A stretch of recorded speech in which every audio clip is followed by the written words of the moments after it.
Eliminex here, doing our next day trap check. After we installed the traps, caught 3 squirrels so far.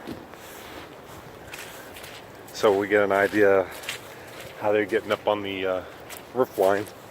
I figured from the power lines to the house, to the corner, so we concentrated the trapping around here. And even with the rain, they're quite active. See little critters there. Nice and dry, out of the rain, or snow, or ice.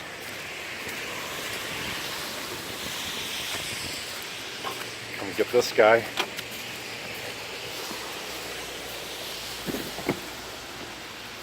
Get him out. Look, he's hiding. He playing hide and go seek. He playing hide and go seek. He's hiding. What you doing, little creature?